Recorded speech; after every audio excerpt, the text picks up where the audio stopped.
I suppose. Yes, I am on. I'm in the university campus. I decided to stay in the university because it's more comfortable. You have a connectivity which you can rely. Right. So it's an extended day for me because I came here quite early. That's 9, and from 9, after this session finishes, I'll leave for home. And again, you have 2-3 classes as well. And but again, we are academicians. We love to take classes. This is part of our job. And there's a research perspective also. There's a lot of things happening around. It's always fun to be there in the institution. And if you were from an IIT background or an IIM background, you start falling in love with the campus because we have, we really love to be in the campus. It's basically like we spend more time in the campus than at our place. So we like to call it our home. So Raghav sir, good evening.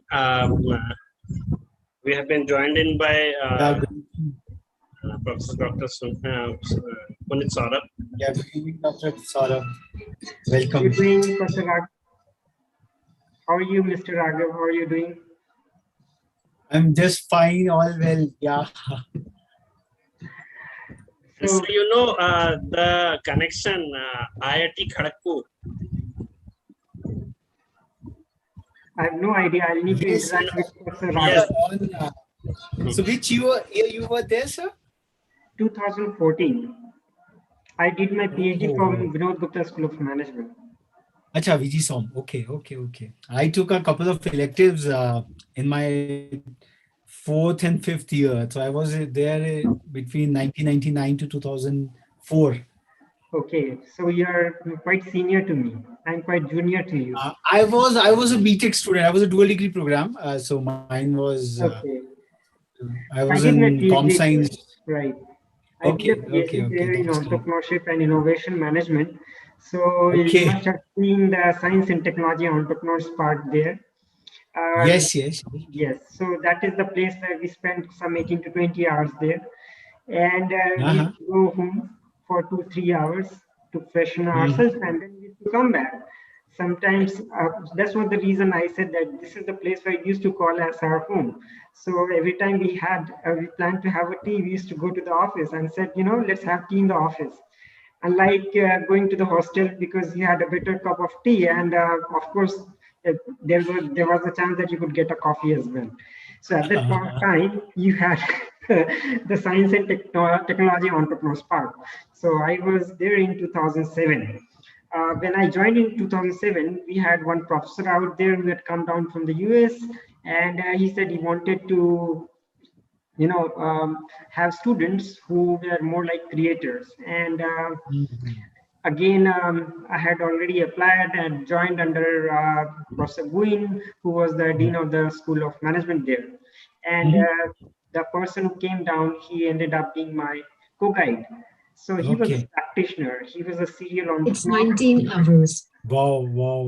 So we all doing that. Yes.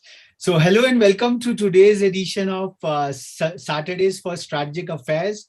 And we have been collectively trying to bring one or the other gems from the strategic and defense affairs space.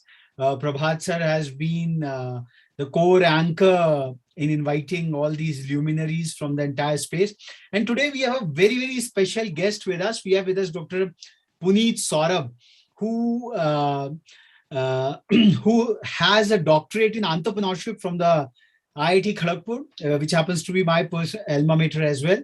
And he's currently serving the Nirma University with the Institute of Management in the capacity of assistant professor. And he has been a research fellow of Department of Scientific and Industrial Research, which all has all the elaborate network of the CSIR laboratories, as we all know, the very strategic compact over there. And he has handled key innovation funding and commercialization programs, along with setting up business incubators and entrepreneurship school at IIT Kharagpur. His area of teaching and research include entrepreneurship development, innovation management.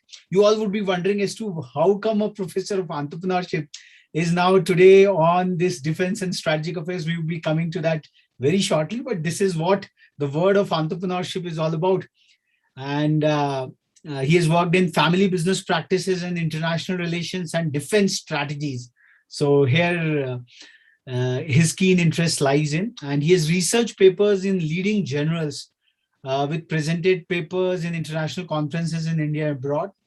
He has contributed articles on strategic and geopolitical affairs for Nikkei Asian Review, US Naval Institute, Defense News, Taiwan Times, and other defense and strategic journals.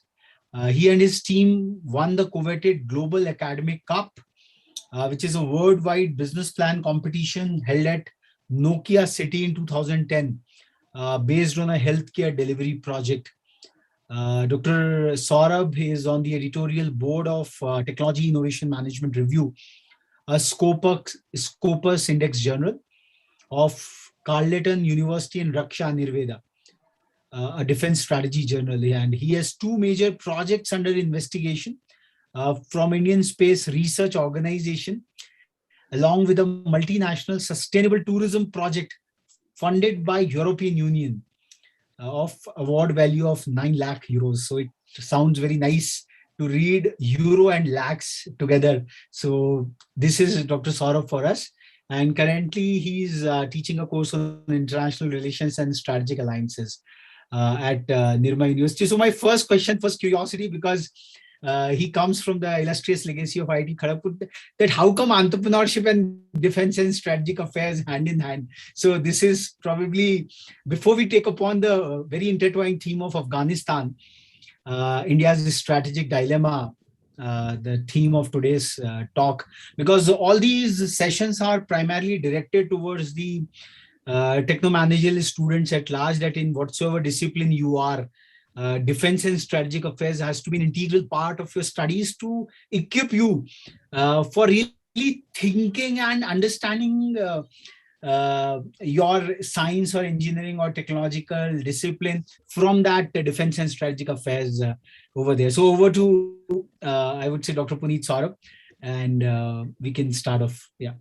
Yes, that's an interesting question. I'll definitely like to answer that question. You know, when we talk about entrepreneurship, in most universities that you go, they're generally combined with the strategy area. So strategy and entrepreneurship. Now, as I mentioned that I had in the past, been associated with a lot of other innovation-related funding programs, more like program managers, setting up a lot of things as well, setting up school of entrepreneurship, which is something that we really want to do. This is something that we Indian does need it, and that's part of what we talk about now. Atmanirbhar Abhiyan. My Atmanirbhar Abhiyan started in 2007 when I joined IIT, where you talk about being self-reliant, where you want people to be self-reliant, where you want people to innovate, invent, do a lot of things. And I was doing exactly that.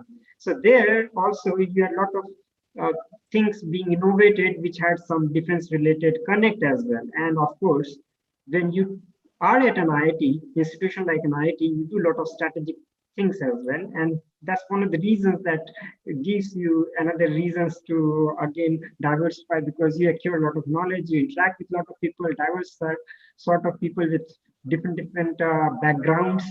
And sometimes you also try to do something creative, and hence you see, lovely. That's one of the reasons that you could see that this area has been developed, right? Oh, wow. Prabhat sir, I think Dr. Saurabh happens to be one of the, I would say, the core testimony of this entire series, that how business strategy can further transcend into defense and strategic affairs, because that is where the civilian and the military aspects, the diplomatic corps, they all have to work in tandem. Because today, I would say strategic affairs is straddle more the commercial frontiers than the borders per se. So I would request Prabhat sir, who is the mentor, who is the core inspiration behind this entire series, to a bit introduce Dr. Saurabh further, because I read out his bio note, but what his other inroads over there. So Dr. Prabhat Ghosh sir, and then we will come to the core topic, because this is quite something which is very, very, I would say, a subject of deep interest as to what India's strategic dilemma, what Dr. Saurabh has picked up the theme, quite very interesting. So Prabhat sir. I think, most of the things have been covered by you as well as Dr. Saurabh himself. So, now I would like to invite Dr. Saurabh to start, his, speech. Because as far as we are concerned, we have been in touch with each other for the last more than 1 year. And I have seen him writing for Taiwan Times and all. So he has basically diverse background. He has a background of like what he has done in IIT, what he pursued, and apart from that, he has been instrumental in various this innovation things as well. So how this one of the topic can be interdisciplinary linked with each other, that is the main thing.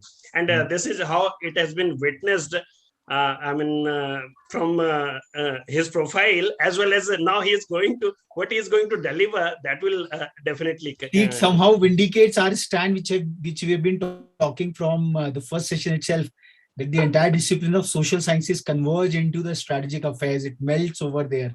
So over to Dr. Punit Saurabh, and welcome to today's session. So we are all eager to hear from you. Right. Thank you. Thank you. I think these are some questions, and of course, what you talked about is quite relevant. Where is the connect, and why is there innovation connect everywhere that you talk about? Of course, there is. When you talk about strategies at this point of time, there are different elements of strategies and different things that we do. Even in our normal course of life, also there are areas and there's layers of strategy, from starting with the planning to how to start with the day. And if you're joining some business, again, we talk about strategies. That's a different segment that we talk about. Again, we talk about international relations. We talk about defense strategies. Of course, that's also something very important. But again, strengthening the defense. And how do you do that? That's also part of the strategy. Probably you also need to understand that. So as I talked about my background in IIT, you're trying to do certain things which are more strategic in terms of basically like semiconductors, right? My professor had close to 100 crore worth of projects. We are doing certain semiconductor devices, developing them, just not being done in India at that point of time. And remember, these semiconductor chips and all those things that gets into everything, all the defense core defense products. You have the semiconductor chips and all those things inside. So you need to have that production and all those innovations and products within India. That's what we wanted to do at that point of time. And my colleagues did that, and I was doing it in a different level. I was like trying to create a platform where they could do certain things. So mine was basically like trying to help them out. So those were the entrepreneurs and the innovators, and we were creating the platform and trying to institutionalize those things. And that's what is needed at this point of time. Remember, when we talk about this topic, which is very, very important at this point of time, we are going to discuss about Afghanistan. And remember, Afghanistan is not something that is, of course, in the mind of every person who is seeing the news. Every day there's something happening. It's quite a volatile sort of situation that is emerging in Afghanistan. But did that happen on a single day? On 15th of August, we heard that, suddenly Taliban has come and, hooray, you have Taliban all over Afghanistan. Did that happen on a single day? Or the question is whether it happened as part of a plan. Who were the people who were part of that plan to bring in the Taliban, right? And, when we talk about those stakeholders, again, you have some strategic stakeholders also. We talk about countries also. They are also important stakeholders in the region also. Again, you have some important individuals also who are stakeholders. So look at it, even at this point of time, when you look at Afghanistan, there are important stakeholders. Who could be those stakeholders? You look at the people who are right now governing or are supposed to govern whether it is Mullah Akhundzada, who has been designated as the person who is going to take care of the government of the Talibanis, right? Or we are talking about Mullah Biradar, or we are talking about the other people, Sirajuddin or Haqqani, right? So these are the people. Like, if you know that out of the 33 of those, 16 are designated terrorists, and that are not, that is designated terrorists, right? And we haven't been able to see some of them also. They are in the hiding. We don't know whether they exist also. We have not seen Akhundzada. We have not seen heard of Mullah brother since some time. But of course, he's there, and we don't know whether that's a fact or whether that's a farce. Because some time back, we also heard about Al-Jawahiri also came up saying that, you know, I'm still alive. And we don't know whether he's still there or whether the video that emerged is 1 year back. So all those sort of things we need to take into consideration. Secondly, looking at the region, from that region's perspective, Afghanistan, look at the place where it is right now, and it is surrounding, you know, it's a very sensitive place, very strategic place. Afghanistan is a very strategic place. Technically, it's sitting on not just a gold mine, I'll say it's much more, right? Close to is, I believe, as FBI and CIA, they mentioned that there's a $1 trillion worth of minerals available within Afghanistan, and that is waiting to be exploited. Much of the hangama happening is because of something that FBI and the CIA talked about in public or in a conference, which came into limelight, and probably other countries think that there is something in Afghanistan. Of course, it's a big landmass, right? And there must be something in it, but how accurate is that assumption that the $1 trillion worth of wealth there? Because the Americans were there for close to 30 years. They didn't explore anything. They didn't exploit anything, right? They were there. We're talking about lithium reserves. We're talking about other reserves also, of course. And for America, it takes some time to just find out, and they could have, they have strong uh, remote sensing and satellites also to do all those, and the technologies also. Probably those technologies have been utilized, and probably that's one of the reasons that CIA and FBI might be saying. Having said that, let us move forward and talk about what uh, the story that we are trying to highlight, Afghanistan, and the takeaways from India's perspective. You know, if I'm just trying to introduce you in 2 or 3 lines what Afghanistan is all about, and the people and the countries which are surrounding. Technically, it shares its border with Pakistan, Iran, Turkmenistan, Uzbekistan, Tajikistan, and China. Now, these countries, Turkmenistan, Uzbekistan, these are close to 15 countries that have broken out of USSR, if you know, and many of these share their borders with Afghanistan. They are lucky, or probably they are very unlucky. Why, you know why I'm saying this? Because it's basically a boiling pot. You don't know whether it's going to overflow or not, and you don't know the future, what is going to happen. At this point of time, can we foresee or foretell what is going to happen in Afghanistan? What is the situation going to emerge? Whether Talibanis are going to get control of Afghanistan, whether they're going to share their governance with the Haqqanis. Do you think the Al-Qaeda are also going to be party to it? Or you see the re-emergence of ISIS there? Or do you also see the role of external stakeholders, could be Russians, the Tajiks, Tajikistanis, and probably India, you don't know. Or the Americans getting back again. They did that last time. And you see limited incursions and invasions by foreign countries in Afghanistan.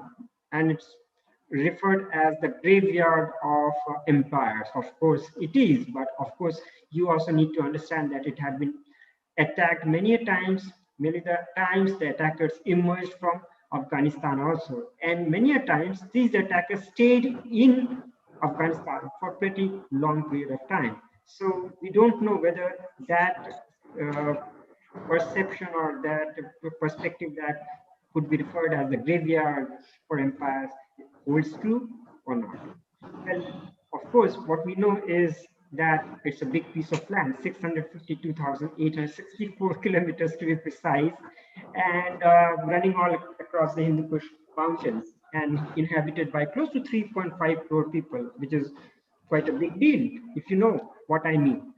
Now, whatever is happening in Afghanistan has much to do with the ethnicity of people who are living in Afghanistan. I'm talking about the people who live, that 42% Pashtuns, 27% Tajiks, 9% Hazaras. Remember, these Hazaras are Shias in general and often persecuted by in neighboring countries, including in Afghanistan as well as in Pakistan. So no, they're not accepted as part of the Islamic by the Islamic communities because of the fact that they belong to a certain section, and they are technically the minorities, and they comprise of 9%, and there have been news of systematic killing of Hazara community members, and it has happened since close to 50 years now, and it has been happening in the past also, but now after the emergence of Talibanis, you see that more of those communities have actually shrunk, and they are reduced to 9%, 9% Uzbeks, 4% Aimak, 3% Turkmen, 2% Baloch. So it's basically a melting point. There are close to 12 of the major communities. But overall, the most important thing is 42% are Pashtuns. Now, if you go back to the history of Afghanistan, then you will realize that it is much to do with the fact what happened in the past, that the fruits are being, they are right now being consumed by the current generation, right? So when we look at what happened in the past, then you'll see that, okay.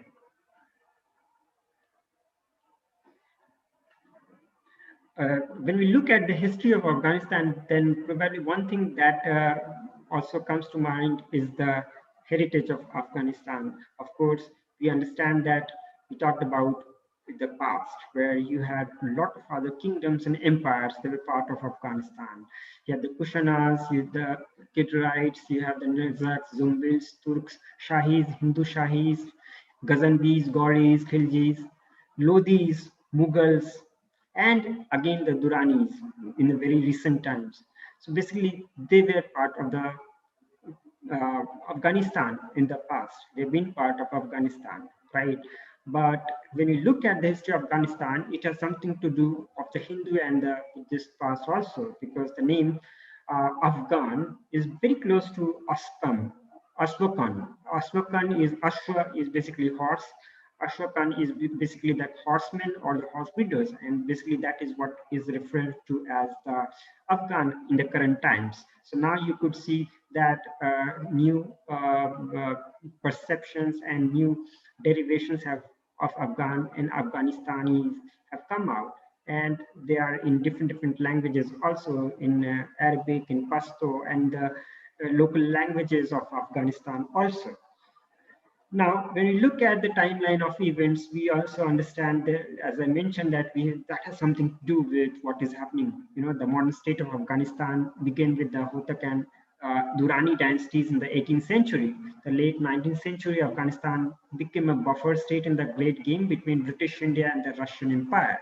So at this point of time, you could also see that you had this Afghan-Anglo War, that is Afghan-Anglo War happening between the Britishers and the Afghans. Finally, the Afghanis relented, right? They came back. And of course, the Britishers had a fear that the Russian influence over Afghanistan was always there. So following the Third Anglo-Afghan War in 1919, the country became free of foreign dominance, eventually becoming the Kingdom of Afghanistan in June 1926 under King Amanullah. The kingdom lasted almost close to 50 years until King Jahir was overthrown and a republic was established in July 1973. But all of these was fine till 1978, when after a second coup, Afghanistan became a socialist state and that was under the instigation of the Russians, provoking the Soviet-Afghan war in the 1980s against Mujahideen rebels. So there you had the local Mujahideens who started an onslaught on the on what they call as oppressors, the Soviet oppressors. And there you could see that there was a major war. And how did that happen? And at this point of time, what you could see is the Talibanis. They have come to the stage, but they have a connect there. During that time, you had the Americans, you had the Pakistanis, you had the support of the Chinese and China and the Arabians, and they all came together to support the training of Mujahideens. So as part of it, the entire funding came from the Americans, and these money got into training of the Mujahideens. They were supported and they were provided with very sophisticated arms and ammunition, including stingers, and many of these stingers ended up going to the hands of the terrorists also. Later, America had to pay a huge amount of money just to get back those stingers. If you know, these are the news that had emerged in the local domain also. So by 1996, most of the Afghanistan was captured by the Islamic fundamentalist group, the Taliban, who ruled most of the country as a totalitarian regime for close to 5 years, right? And remember, 1993 was a time when you had the communist, you had the government, and which was, overtly supported by the Soviets, and they were called as the communist government, socialist government, right? And these governments we talk about, you have heard about Najibullah, right? President Najibullah, he relented for 3 days. He was there in Afghanistan. He couldn't escape outside. And before that, he was killed. And that is one of the reasons that you could see many of the prime ministers and the president of Afghanistan, the moment they came to know that the Talibanis are close to the Kabul, they just ran away from Afghanistan. So it's basically like they understand that if they think about much more and start believing that Taliban are basically the good Taliban that has been talked about by many of the people and the countries and the liberals all around, then probably they will definitely die. But of course, you have some people like Amrullah Saleh. Of course, you have Ahmad Shah Massoud and his Ahmad Massoud, his son, of course, who have a metal, right, born of steel, and they are the ones who are in Panjshir and they are taking the cudgels in their own hand, fighting the Talibanis. So there are perceptions, there are people who are talking about that probably Panjshir has been lost, but what we know is that they're still fighting, and even if they said that they're going to stay there even till their death, there's failure is not an option for them. This is what they say, and I'm quite sure that eventually the Talibanis will overcome them, but they may overcome them, but they may not be able to overcome the spirit that they have in the resistant fighters. So they're the ones with spirit. They may die, but they will keep fighting. That is what I know. If they had to run, they would have ran away much before. And if you know what happened after that, 1996, I talked about most of the Afghanistan was under Taliban rule. And during the time, a lot of terror incidents started happening all over the world. And then you could see the September 11th thing happening, and America wanted Talibanis to hand over Bin Laden, who was hiding or purportedly in Afghanistan. But the Talibanis said that he is our guest and we are not supposed to hand it over to you. And that's one of the reasons that Americans had to again fight the Talibanis. So you could see at that point of time, you had the Talibanis who had no option but to fight the Americans. And at that point of time, you had also had the IC-184 hijack incident in which India was also caught. At that point of time, in a way, it was caught in the wrong foot, rather, I'll say, because we did not have much of an option. And at this point of time, the country is trying to devise those strategies that suppose what is going to happen if again we see a Taliban of similar nature, and what if similar sort of activity happens? Do we have something to do? Can we do things which helps us to avert similar sort of incidents that might happen? At that point of time, we had set up a hospital in Tajikistan and we're supporting the Northern Alliance. I'll tell this to you.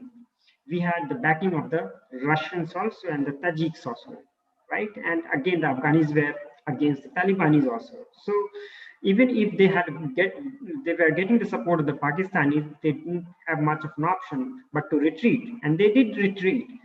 But later on, as you know, after the government of Afghanistan was revitalized and the new government came, a lot of things happened.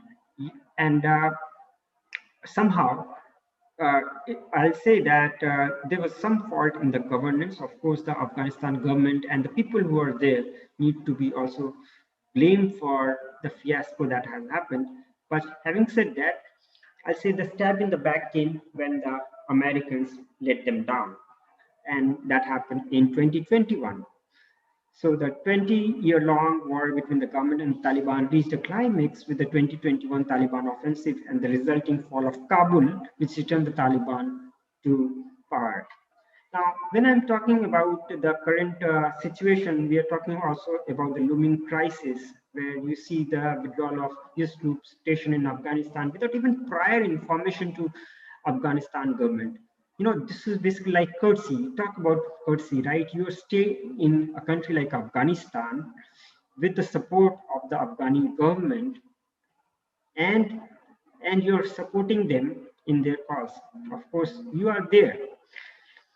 Till, of course, you also mentioned that you were not there for rebuilding Afghanistan. That was one statement that also puzzled me. How could the US say this, that they were not into rebuilding Afghanistan, where they had done a lot of things? In fact, they were trying to do a lot of things, but this is a statement that is basically like a self-goal from me, because there will be people who would be questioning the American government about this statement. What do you mean to say that we had given our lives for making sure that Afghanistan is safe and secure? So many people, 3,000, 5,000 Americans died in this period. They brought in peace in Afghanistan. There's a lot of prosperity. And because of that peace, there was, life was coming back to normal. And then you say, this is not part of the rebuilding. You were there to fight the Al-Qaeda. So you could have gone there in 2002 or 2003. Why wait for another 20 years? So those are the things that we also need to understand. And why the hell did you leave in a very short period of time without even informing the Afghani government? That's some of the questions that will be put to the Americans, right? And probably these are the questions that even the generals out there, close to 99 to 100 of those generals in America, are putting to the government, that whether their own defense secretary should have conveyed the message to POTUS, the President of the United States, Joe Biden, that this is going to be a wrong decision. They cannot do this. They cannot leave so easily. They have to stay there for probably 6 months, 1 year, train the Afghans, ensure that Afghanistan is able to take care of themselves. They have all the troops there. They had those people there. They had the arms and ammunitions there. They needed to give or do the handover to them. They couldn't have left it to the Taliban. What about those 10 Air Force bases which you had in Afghanistan, the Bagram Air Force Base? You didn't let those people know about it. And what about the fact that when you were talking to Ashraf Ghani, you said that the perspective has to change currently. What perspective are you talking about? So you were basically creating your own perspective, knowing very well that the Talibanis are all around. You knew that the Talibanis were around, but you were playing the game of perspectives. And you also mentioned that you are going to ensure the aircrafts are in flying conditions. So why did you let those aircrafts stay there and didn't allow them to repair, you didn't fit them with equipments, and you didn't do the handover. You let them be captured by the Taliban. You didn't train the pilots. You trained them, but you didn't do the handover, right? Just left them. This was something that the Afghans would definitely remember. I think probably Joe Biden needs to also understand that once when he was in Afghanistan, his life was saved by one Afghani. His name was Muhammad, and at that point of time, he was in a helicopter mission, right? And his helicopter was caught up in blizzard, snow blizzard in Afghanistan, and there was no way out. And this guy ended up providing support, much support. You know where Mr. Muhammad is right now? He is in Afghanistan. And even at this point of time, he believes since Joe Biden, whom he had helped, is the president of the United States, he'll save him. And that is what we talk about, expectation, wrong expectations. Wrong expectations for a country which could do much more. You talked about peace, you talked about liberalism, you talked about supporting women. What is happening in Afghanistan is but a catastrophe. It's a major humanitarian crisis where the takeover of Kabul and so many other, after the takeover of Kabul by the Talibanis, could see so many things happening there. So many, incidents where we talk about incidents. We also see policies which go against women, right? So you also see that terrorists are now in full frontal, and you have the Haqqani network emerging, and they are doing much injustice to the poor population of Afghanistan, and all at the instigation of Pakistan. So at this point of time, what you see is they are being a backdoor propelled by Pakistan to take over the key governing institutions as well as claim the PM position. Even they don't want the Talibanis to take care of those positions. They want those positions to be managed by the Haqqanis. These Haqqanis were trained in Pakistan at centers which are close to 10 to 15 kilometers from Peshawar. They call the Darul Ulum, right? And here, when you had General Zia-ul Haq at that point of time, so they had set up close to 1,200 seminaries, madrasas, where you could have people there who would be trained and who could end up as fodder for the operations happening in Afghanistan. Creation of Mujahideen was in full was happening, and at that point of time, you could also see support coming from America. So America was trying to give all the support. Pakistanis was playing a double game. They were basically a business model where you were actually earning huge amount of money. And while in this process, there was one more important element. You had basically several voices being raised in Afghanistan about a separate land for Pashtuns, the Pashtunistanis. And every time you had a government, whether they have been a government, and even at this point of time when there are Talibanis, they don't accept the Durand line. They don't like the Durand line. So they will call for a separate Pashtunistan. And you'll be surprised that much of the land that you talk about as part of Pashtunistan falls in Pakistan, something that Pakistan would never care for, would not like. So it is in Pakistan's interest that Afghanistan remains unstable, that Pashtunis are busy doing other things. So what they're supposed to do with those people who are there? So they will be training them and feeding them to end up as fodder as mujahideens for fighting wars, which would be basically decided by the Pakistanis, basically sending them to do jihad in Kashmir or do whatever, right? So, and keeping them busy so that they don't raise the voice of a separate Pashtunistan, something that they have been doing. And that's one of the reasons these training centers, the Darul Ulum, has been there. So in fact, what you see around those people who are handling the governance, Mullah Umar has a doctorate degree from Darul Ulum, and you could also see these people, Mullah Biradar. You know, he was the one who was in jail put in jail by the Pakistan authorities. He was in jail for close to 8 years from 2010 to 2018. That would possibly surprise you. But the fact is, he tried to create or get into a dialogue with Ashraf Ghani, something that was not liked the by the Pakistanis. So they put him in the jail. That is why we say that the full control of whatever things happening in Afghanistan is right now at the hands of the Pakistanis. So what you see around the current situation is basically that it is in the throes of a major catastrophe, a major humanitarian crisis. You see that 75 to 80% of those people in Afghanistan, they are now under under uh, under the poverty line, and they don't know where their future lies. So, but the situation is basically very, very uh, uh, terrifying.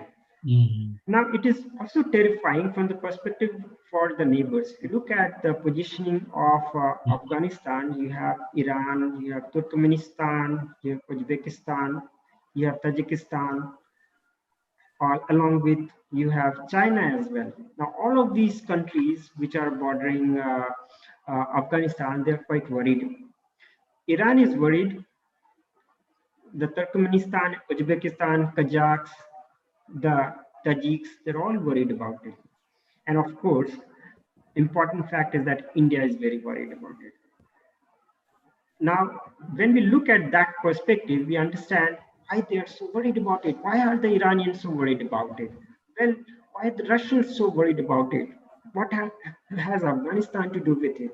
Well, we need to understand that the Russians had gone inside Afghanistan at one point of time, right? And they wanted to stabilize the Afghani government. They wanted a pluralistic government, except the fact that it was a socialist government. And something, when we talk about socialism or communism, that was not liked by the capitalist countries, the Americans, the Britishers, and the NATOs. So they started this training Talibanis and the Mujahideens to fight the Russians. And that is where we are now at this point of time, ladies and gentlemen. We could see a lot of fighting happening, and those training that happened during that time has now successfully, those trainers have graduated and they have overtaken to rule the Afghanistanis, right? And whatever situation at this point of time you see around, much of it is to be blamed on these people who set up those training centers, who train them. Of course, there will be repercussions. There will be repercussions for those people who train them. I'm talking about the Pakistanis. I'm talking about the Americans who think that they could just vacate in a period of a matter of days and everything is going to be fine, right? Because now they're going to move forward to a different region, the Indo-Pacific. That's what they said. But is that Indo-Pacific, do they actually have a plan to even counter the Chinese? Is it because of the Indo-Pacific region that Joe Biden has withdrawn, or is that just a lie? Should we call this as a surrender rather than an evacuation or vacation of Afghanistan is the question. Now, there's so many other different perspectives that we all know. From that perspective, the Americans, of course, the current strategy for Afghanistan. They talked about the relocation of strategic interests from Afghanistan to the Indo-Pacific region to counter an expansionist China. Now, that required vacation from AFPAC region to adjust the strategic resources in keeping with ground realities. Now, how true is that is something that we really don't know. But what we know is that Joe Biden called up Xi Jinping, reversing all the things that had happened in between, all the fight that had happened in between with Donald Trump with respect to China and America. And you go down with a head down, calling up Xi Jinping, saying that we really need to talk. And talk on what? On business issues, right? Where they have an edge. The Chinese have an edge, right? Now, that is a reversal of all the plans that you are. So now at this point of time, There are countries like Taiwan, they are really worried because of uh, the fact that the Americans at this point of time, can they be relied is the question. Can they rely on the Americans? The Afghanistanis try to rely on the Americans. So you can see what happens. In fact, Kissinger himself said, if you are enemy, that's fine. But if you are a friend of America, then it's a problem. So at this point of time, we don't know. The friends are really worried. And of course, India tends to say that, yes, we are friends of America. And of course, that's one of the reasons that worries us. We don't know where is America heading, what America wants to convey, what is the policy of America at this point of time. Now, there will be implications for the United States. There will be major security implications, in fact, because there is a sudden void left, which is accompanied by an unplanned withdrawal, which has given rise to stronger Taliban, which are against American interests and its allies. Secondly, Taliban has been bolstered by close to $100 billion worth of weapons left by the vacating US forces, which may be used against allies in days to come. A sign of worry, not just for America, because remember the last time what happened with those stingers. They ended worrying the Americans so much, they spent close to $1 million buying those stingers back and destroying them. So think about it, if you have $100 billion or more than that worth of arms and ammunition, you're talking about Humvees, you're talking about Black Hawk helicopters, you're talking about Chinooks, you are talking about all those we transport aircrafts, you are talking about C-17, not just C-17, C-11s, right? C-10s, all those transport aircrafts, and you're talking about much of those smaller arms and ammunitions as well as the heavy machine guns that have been left. So this is a point of worry from the perspective of America. So it was supposed to do certain things which it did not do what it was supposed to do, and that's something that troubles us. Now there are people who are putting these questions on us that, from the perspective of India, why are is India supposed to be so concerned about what is happening in Afghanistan? I think that reminds me of one shared by Rahat Indori. लगेगी आग तो आएंगे घर कई जद में, यहाँ पर सिर्फ हमारा मकान थोड़ी है. बहुत सही, बिल्कुल सही.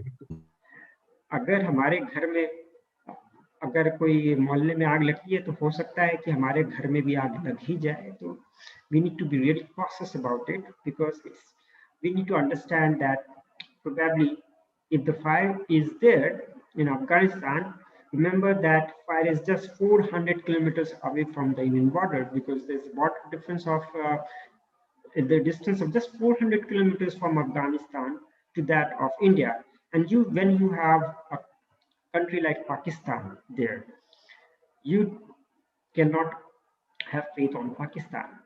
They're the ones who can be referred as the true proponents of terrorism. Why I'm saying this? What happened after General Zia-ul Haq, or even which was started by General Zia-ul Haq with the training of Mujahideens? They of course earned a huge amount of money. The defense establishment earned a huge amount of money. They're still earning. This is a business for them, for the generals who go to Afghanistan, right? And at that point of time, you probably don't know that they set up training centers, and again they build roads, they set up wireless stations, right? And you had Radio Pakistan to assist the Talibanis also. Forget about that, you had three other countries, the Saudis, the UAE, and you had Pakistan officially acknowledging and recognizing Taliban. What a shame for these countries, but they're perfectly fine because, again, these were Islamic countries, right?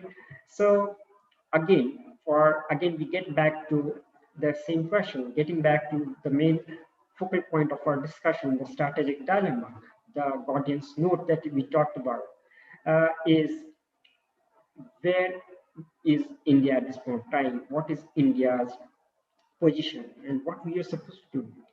Now, India's objectives in Afghanistan has been very clear. It had invested huge amount of money, if you know, close to $2 billion in Afghanistan. It had pumped in huge amount of money with the intent to ensure that you have some presence, Indian presence in the government, or you have people in the government who are pro-India. That's no terror elements takes over Afghanistan, because that will be that will be against India's interests. So basically, they wanted to prevent anti-India terrorism there, and they wanted to undermine Pakistani and Talibani influence in Afghanistan, which has been, let us accept that it has been, and be realistic that they're the ones who were there 50 years back, and they're the ones who are still there. In fact, Pakistan is now much more stronger and much more in control of the situation than where it is now. Now, you could also understand the role of Afghanistan when we talk about the positioning of Afghanistan. We talk about the increased access to Central Asia. Remember the highways that we were building, trying to connect it with the Chabahar port in Iran. So that was all going through Afghanistan. Remember that these highways, and then we were also trying to build a train route, right? When we talk about the train route, we talk about one starting from Zarang, Jahidan, and Chabahar, and then Hazilak. And that is basically like a huge, big train route, basically and that intended to also connect with the Central Asian countries. Secondly, we're the ones who were also investing huge amount of money in building up highways, because we thought that that would help us connect with the Central Asian, and of course that was all connected with the Chabahar port. So that was an alternate strategy to ensure that the dependence of Afghanistan doesn't stay in Pakistan, and we wanted it to remain independent. So Afghanistan would rather depend on Iran, which is much better, and then to be dependent on Pakistan.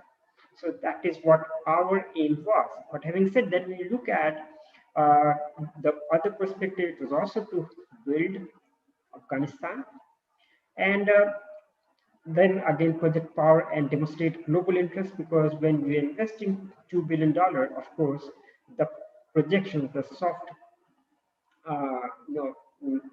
when we talk about soft power demonstration was happening, and it was happening quite well. But certainly things change. What you see around right now is completely against what we had thought. And at this point in time, what you see around is a situation which is in contrary to what we had thought of, and against the objectives we have set for India. So in the past, we had striven to bolster the government in Kabul and integrate Afghanistan into wider regional political and economic structures. By strengthening Afghanistan, India advances its own national security objectives, eliminating a critical safe haven for terrorists, which basically they used to regularly come, and basically ensuring that you don't have these safe havens and those places where you have the factories of terrorism being established in Afghanistan, who have attacked India in the past and continue plotting to do so in the future, projecting power throughout South Asia and beyond, and gaining across the Central Asian trade and energy resources. But beyond that was much more. It was also because it was close to China, and also we wanted to have a presence in view of the fact that if we keep a void, if India doesn't fill up the void, China would definitely do, and that is what it was trying to do. China was also trying to encroach. And at this point in time, when you see that the Taliban government has come, you could see a renewed vigor in China, because they're now willing to accept Taliban, in contrary to what we thought that probably that will not happen, that should not happen. But again, hypocrisy is something that we have seen quite often. We have seen hypocrisy. When we look at Pakistan, that's the pinnacle of hypocrisy, where you have the citizens in Pakistan who will hail the Talibanis, right? But they won't, and the women out there in Pakistan, they'll hail the Talibanis, but they won't expect the Talibanis to be there in Pakistan and rule over them. Why not? Why not? So that is what we talk about. Being sadistic is what Pakistanis have been. They want Afghanistan to be destroyed. Secondly, many of the things that they're doing in Afghanistan with a central aim, it's basically like the typewriter. You hit anywhere, it ends up being at the same place. So whatever the Pakistanis do, the aim is basically India. It is there in the heart, it is there in the mind, right? And they want to ensure that India suffers. So whatever actions that they've done is basically like training Mujahideens. One of the aims is to get these Mujahideens into Kashmir and break India, something that they cannot forget what happened in 1971 when Bangladesh was broken by India. So they want to take that revenge, and it's not too far. They've been trying that in the past. They tried that in 1998 as well in Kargil without much success. They talked about a 1,000-year war against India. And we remember that in 1971, they could last even 16 days. On the 17 days, they surrendered, and they're talking about a 1,000-day war. That was something that surprised me. Well, we talked about hypocrisy. You have so many countries, the United Nations talking about the Talibanis, engaging with the Talibanis. That is what the United Nations is. That is what we talk about hypocrisy. So I remember the scene in Mahabharata. At this point of time, what is another hypocrisy that we see around, where you have so many humanitarian crises there. You have women being killed, raped, a lot of things happening against them. What is happening is that the world is looking at it, but not doing anything. They're giving sermons, but they're not willing to do anything. That's what we talk about, hypocrisy. And that reminds me of Mahabharata, when you had Draupadi and she was being vilified and disrobed, and the entire Kauravs, right, and the Pandavas, the entire Panch Pandavas, the seniors, the Dronas, the Kurus, the Bhishmas, they're just looking, they were doing nothing at all. This is what I see is as hypocrisy of the world. And since I'm part of this world, I feel sad about it because we are not doing much. Why are we letting the Northern Resistance Force just fight their own? And if you are not supporting the Northern Resistance Force, in fact, 20 years back, we did support them. But what stops us that we are not supporting them? We're not supporting them openly. That is something that was discussed in yesterday's meeting with the Shanghai SCO, Shanghai organization, right? And where our Prime Minister mentioned that, we all need to take a united action. Something that probably India is trying to say is that if you all come together, count India into win. But we want to see things happening in Afghanistan in favor of the people of Afghanistan. So you see, what we did in Afghanistan is basically we wanted to involve and Afghanistan and Afghanis, and we wanted to minimize Islamabad's influence in the policy making, which is geared to primarily advance India's broader domestic and regional interests independently of its rivalry with Pakistan. So what we see around that at that point of time, we had our own interests, we had our own objectives, but these objectives somehow we were not in control of the situation because of the fact that there is a gap, there's a distance. You're not connected to Afghanistan, and that's one of the major challenges for India. Had we remained connected, things would have been completely different. Who is connected? Is our enemy. We talk about there are two enemies of India. And I'm saying this because this is what is now accepted.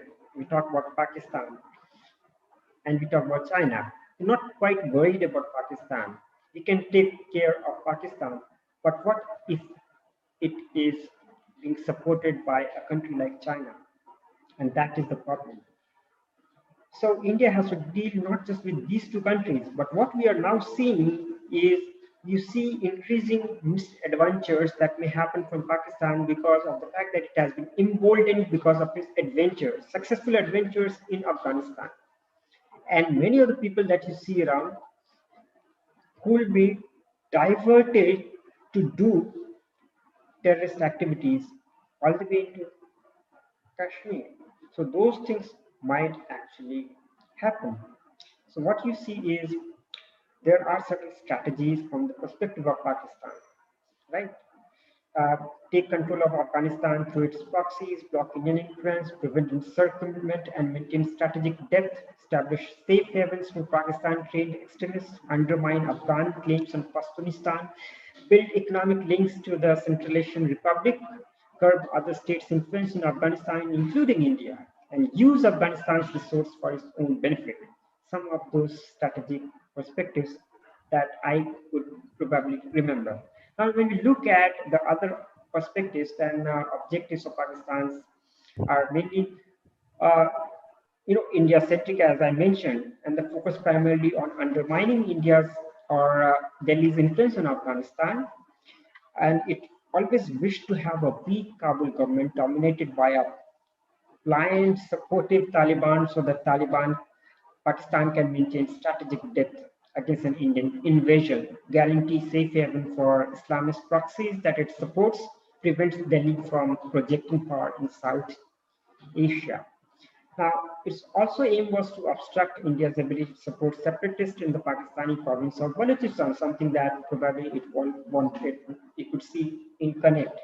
Now, we also see that the protecting itself against Indian encroachment taking precedence over pursuing Pakistan's broader geopolitical and economic goals, something that probably was in the mind of the Pakistanis.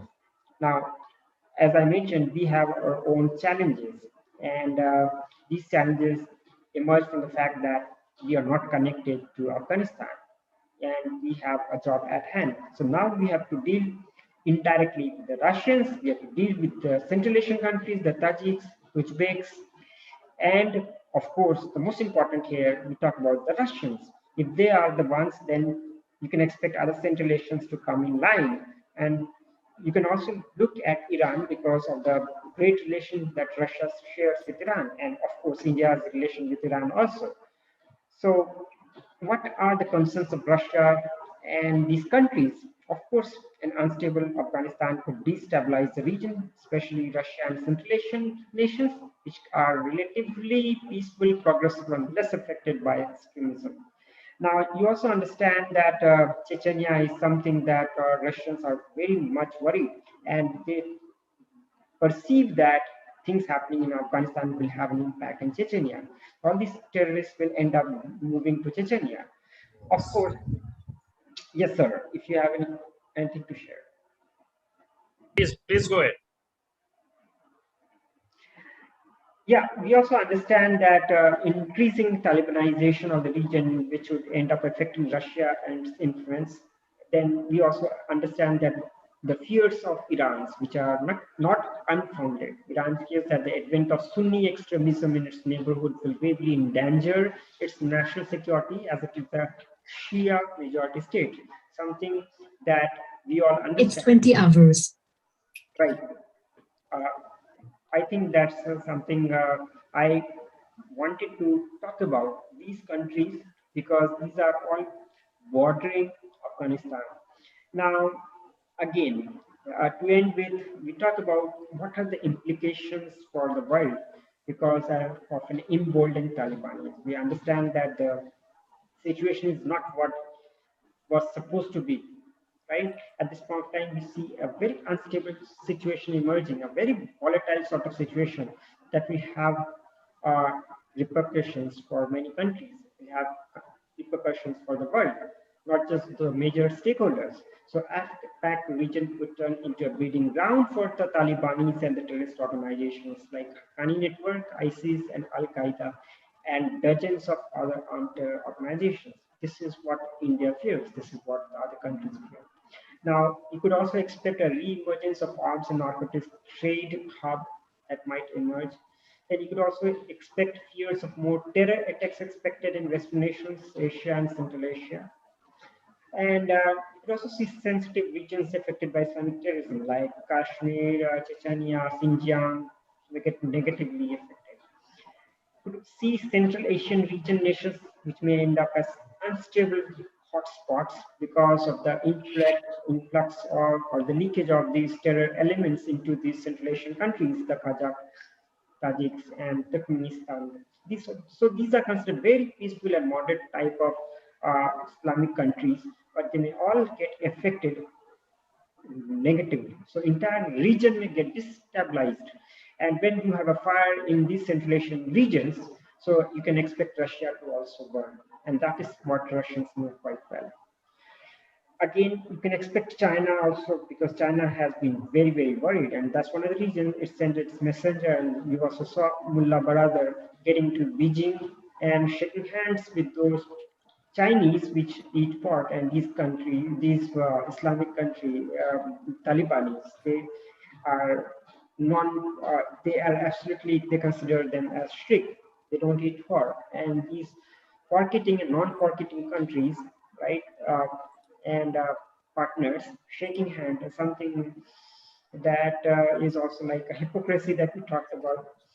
Now, China and Pakistan may emerge as net gainers in short run due to their closing with Talibanis. And of course, you could see Khyber Pakhtunkhwa and Balochistan in Pakistan, which will see surge in terror attacks due to strengthening of Tehrik-e-Taliban, which we understand these things have escalated.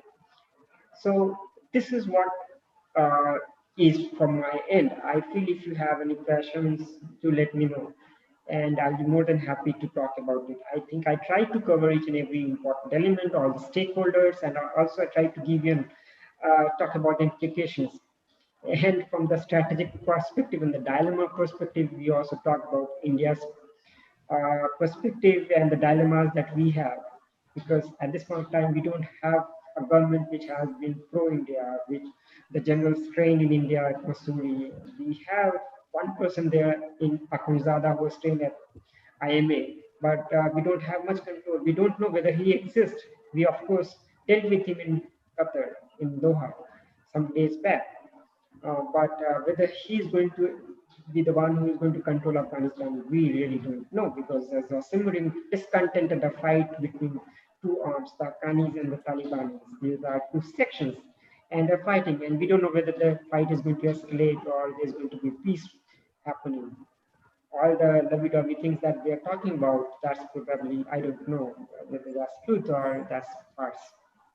That's it from my end. That's I think really a wonderful.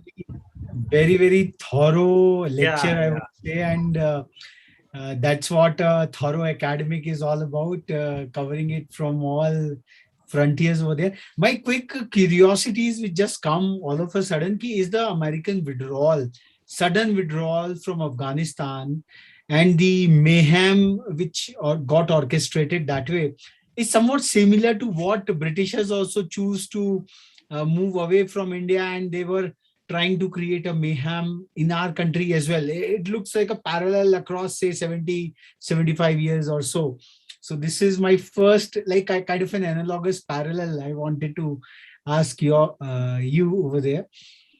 If you know that Britishers also, they could have taken some time to understand India. They stayed there. We gave them enough time.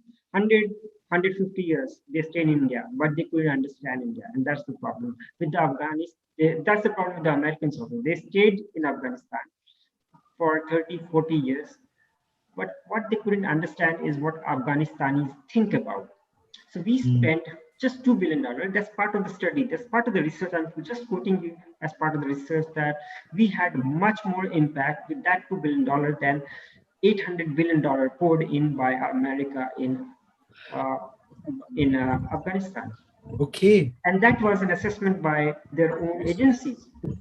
Why that happened? It's basically like projection, soft power projection. Sometimes because the $2 billion that we spent, it all went into creating jobs for the Afghanistan.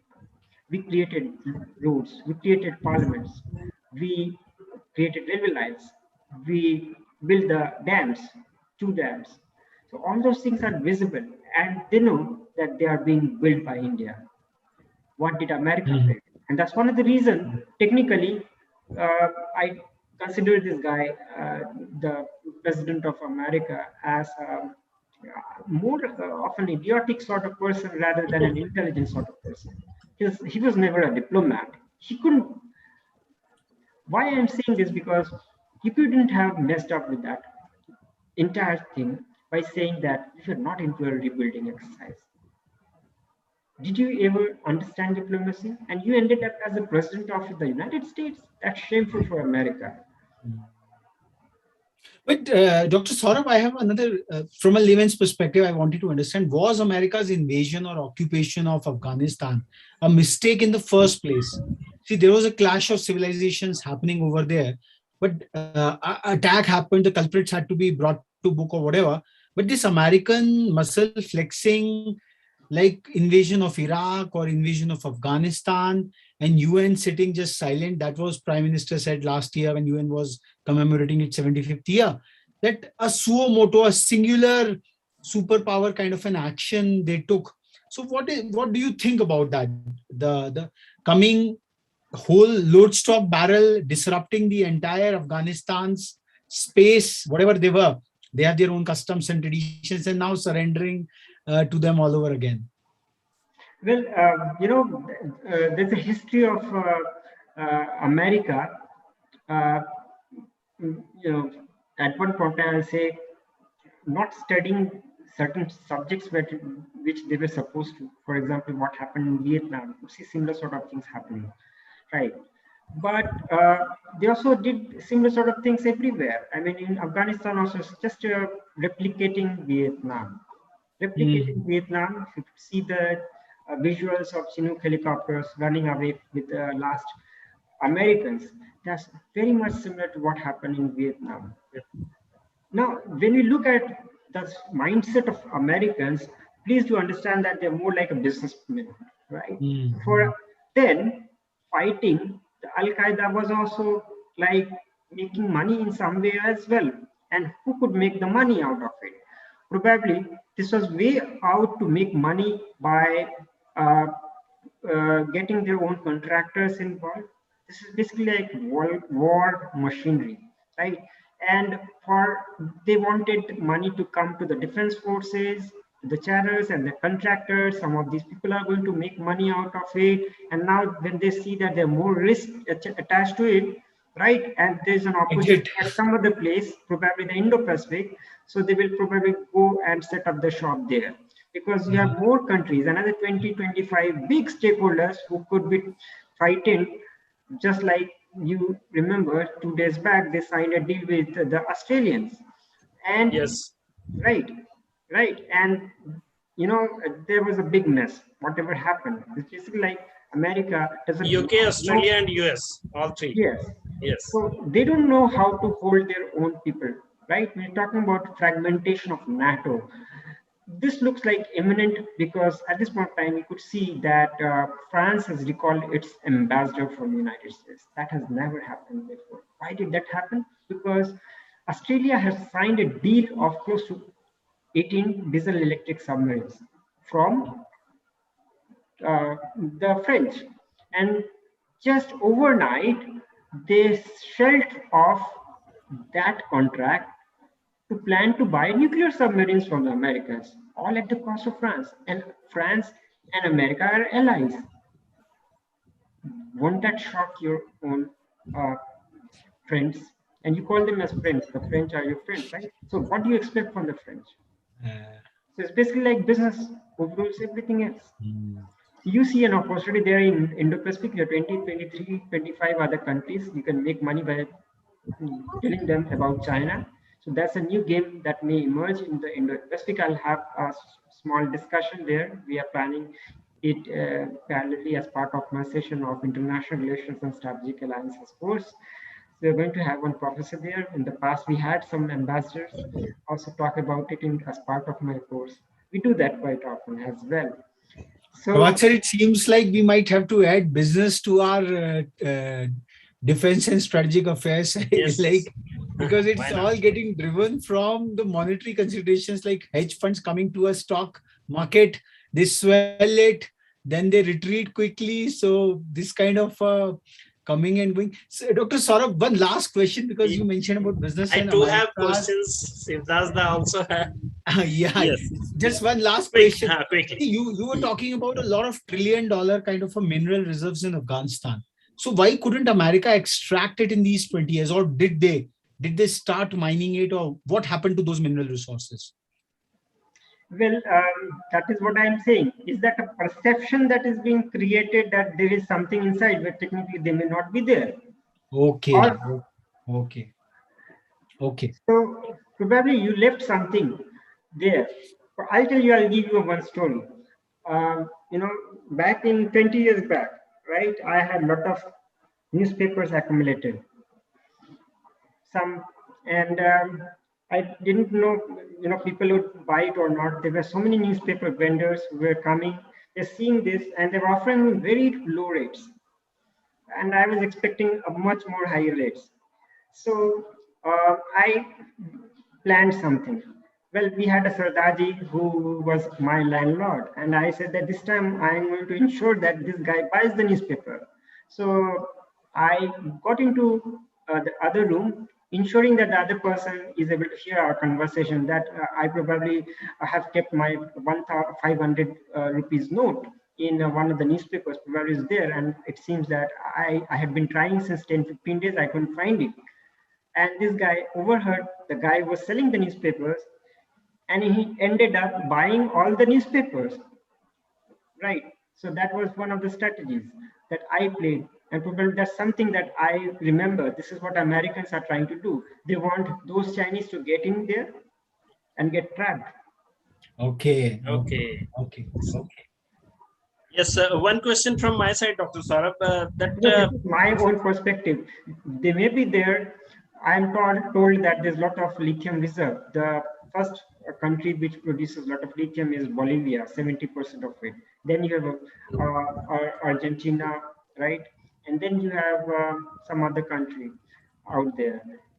And again, it could be, if those perspectives come out to be true, you could see Afghanistan being the second country with the largest amount of lithium available. And lithium runs everything. So we spent some 6,000 crore importing lithium last year. So that is how valuable lithium is. And that is 3 times what we spent just a year earlier, that is in 2019. Think about it, and then we can understand in 5 years or 10 years, it could probably be 50 times or 15 times or 20 times. We don't know, because our economy is also growing up, and there's a requirement for lithium also. So everyone is buying for this lithium reserves. So probably we have to analyze, and probably people might be looking for lithium, and something else comes into the way. Could be crude oil reserves, could be something else, could be gold reserves, platinum reserves. You don't know. even for this electrical vehicles, I mean EVs.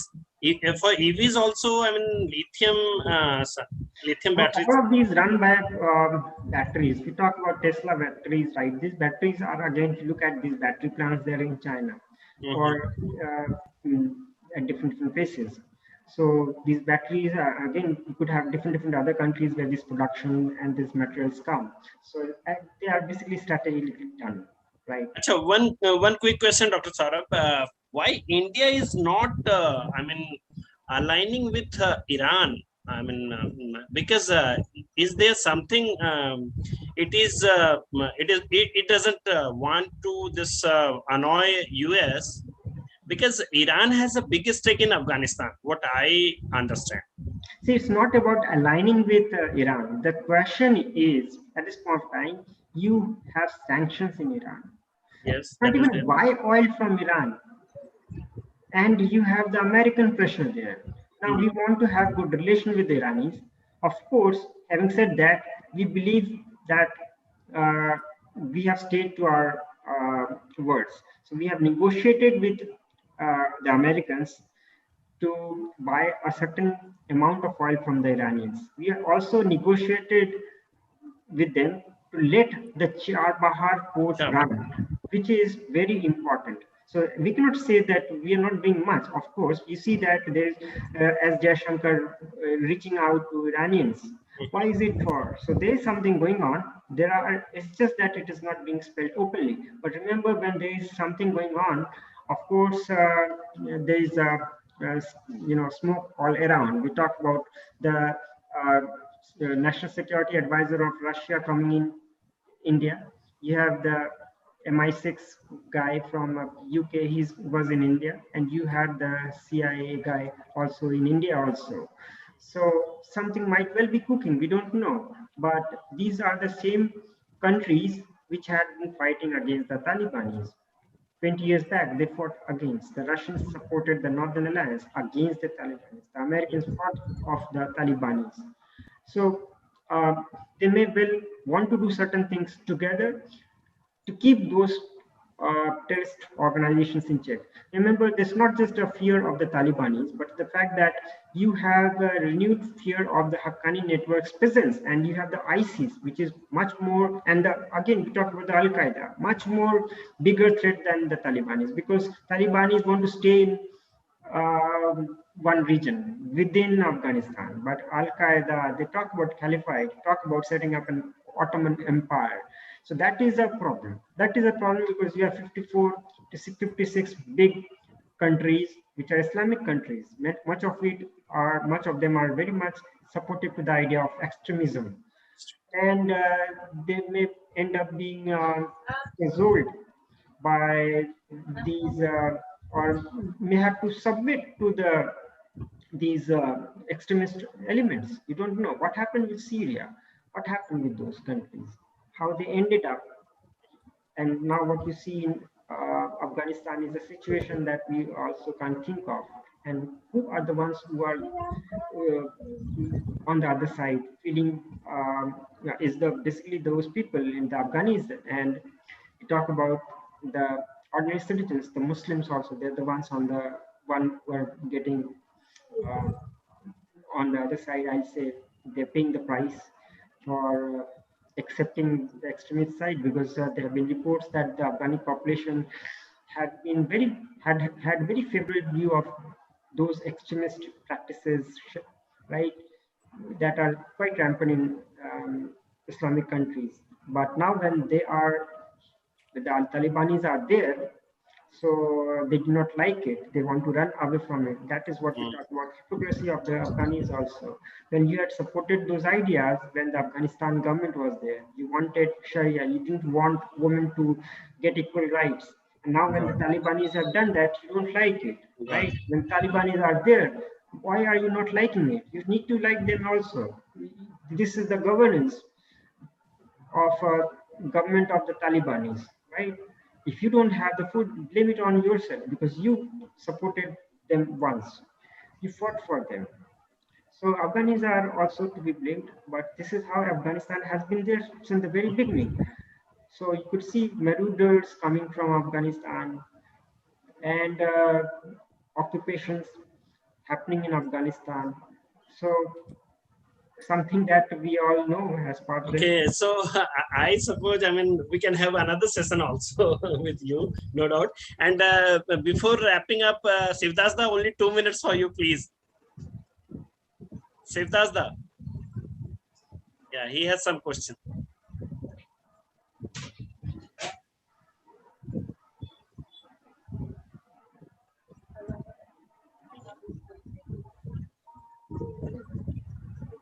You have to unmute, Shivdasda. Yeah. Quickly, yes. Please. Good evening. Actually, अव्यक्तादिनी भूतानि व्यक्तमध्यंच भारत अव्यक्त निधनं नैव तत्र का परिदेवना. तो गागर में सागर भरने की बात तो बहुत बार सुना है. अभी तो चम्मच में सागर भरने की बात बोला जा रहा है मुझे. Talking on a certain issue that has so much aspects, but I have certain actually my opinion says that Pakistan is in a very good situation after Taliban has come. It's a very, I don't think that is the case. Pakistan has a very complicated situation in Pakistan is prevailing after Taliban getting there. And another factor is any country that Taliban's US withdrawal and Taliban did not happen overnight. We all knew about it. We all knew about it. It's talks are on for almost 5 years now that the US will withdraw from Afghanistan. Any country that made homework to deal with the newest Taliban, that is Iran. And Iran is the only you talk about Russia and talk about others, despite being the Shia Sunni ripped and without taking these things into perspectives. Things cannot be discussed regarding it may be Afghanistan or any Islamic nations. Iran is the exponent of Shia community in the world, and Afghanistan and Pakistan is Sunni dominated. Nevertheless, Iran has proved that it has done a lot of homework. It has done a lot of homework to deal with the newest Taliban that we did not do. So another question is what Prabhat sir asked regarding Indo-Taliban, India-Iran relationship. So why should we there be concerned about US sanction or not? Iran has shown that do whatever you can. I shall continue and I shall continue to go in my own way. If you have the तुम्हें अगर ताकत है मुझे रोक के दिखाना. Iran का ऐसा रवैया है जो मुझे अच्छा लगा. I like it. In strategic affairs, this muscle showing actually proves it. And in another session, I also told about Iran's naval power that was rejected, and I proved it through my writing about Iran's naval power. So, sir, quickly wrapping up, please. Wrapping up is in every event there are challenges and there are opportunities. Here are opportunities as well, and for actually availing those opportunities, India needs to engage with Taliban. India needs to engage with Taliban because when United States was there, was in Afghanistan, we had to face like situation in Uri and Pathankot also. So we must not forget that. US is nobody's allies. So we must make our own strategy and go forward like Iran is doing. That is very encouraging. So चम्मच में सागर भरने की कोशिश थी और मैं क्या बोलूं अभी इससे ज्यादा तो गागर भी नहीं दिए मुझे आप गिलास भी मुझे नहीं दिए अब क्या अब मैं क्या बोलूं सॉरी हाँ ठीक है please probably some of these topics since you talked about it I'll let this go. So when you are running you have a person with a dog in hand, right? And you want to deal with the dog, right? Can you deal directly with the dog or first you talk to the person who handles the dog? Talibanis are the dogs and they are handled by the part of the we can have some control, some leverage. We try to speak with them. It's not that not talk to them. They have been parallel backstage diplomacy that has been happening. Know that and that at the insistence of Talibanis themselves, right? It's not that we are not, but of course, when you expect India to have open discussion, we are not Pakistan. I'm sorry to say we are not Pakistan. We will not do that. We'll never do that. India will never do that. It's not about, again, showing muscles. It's all about using your own intelligence. Iran has certain things to show, but much of it, if you talk about it, is, of course, you can always portray yourself as a very superior sort of race. You can also portray yourself as very powerful, but of course we know how powerful Iran is. It is just that the America doesn't want to kill the goose which is laying golden eggs. Remember, it is because of Iran that many of the countries are buying weapons from America. How dare will America kill Iran? It will never do that. It will let Iran do whatever. You must have seen whatever happened during Trump's time. That much of the bombing and all those things happened, right? They attacked American interest as well. But did America retaliate? It did not. It did not, because that's part of the strategy. You don't do that. And sir, my point is one point is, you had the military complex. You had the entire big military complex. You did not have the economy. The basis of the military complex is the economy. You build your economy, and that happens when you diversify. I think, yeah. I want to just one point actually. We did show what we wanted to show to the world also. Yes.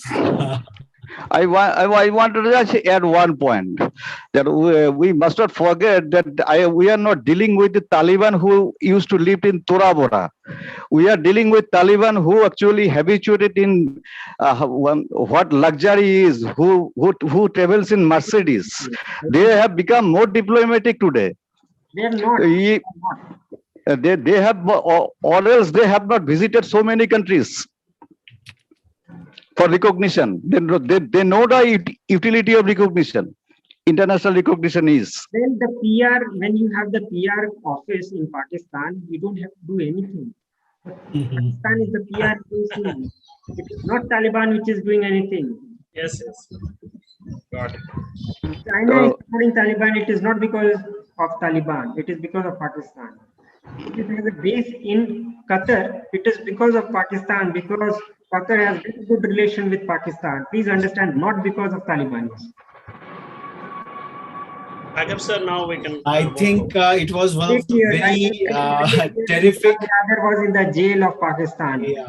He was released because America wanted to discuss with him. 2018. Yes. Please go and read, and you'll understand why I'm saying this. The other person was also in the jail. Go and read.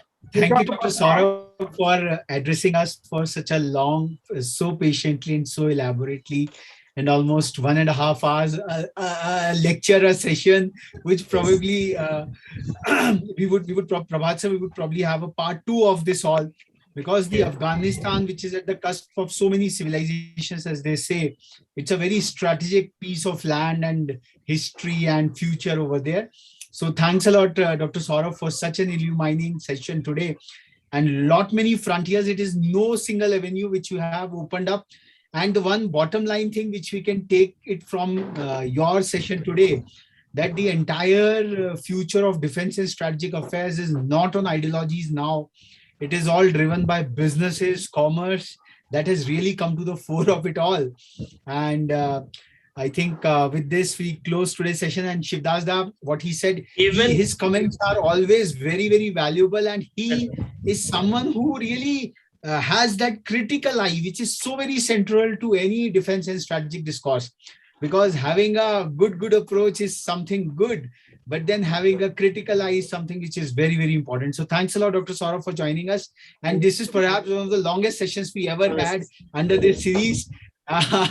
So this shows the depth, the intensity, and the passion with which a professor of entrepreneurship is taking further and forward the frontiers of defense and strategic affairs. And that's probably the vindication of this entire effort which Prabhat sir thought of, that how we can take defense and strategic affairs deep within our academic campuses, so that our youngsters, our young academics, they can all get fascinated about this facet. Because when everyone is attuned with these perspectives, then and then only they will make sense of what is happening, why it is happening, and what will happen in future. So thank you. With these words, we'll close today's session. Thank you, Prabhat sir. Thank you, Shivdas da, and thanks, Dr. Saurabh, for such a patient and such a lovely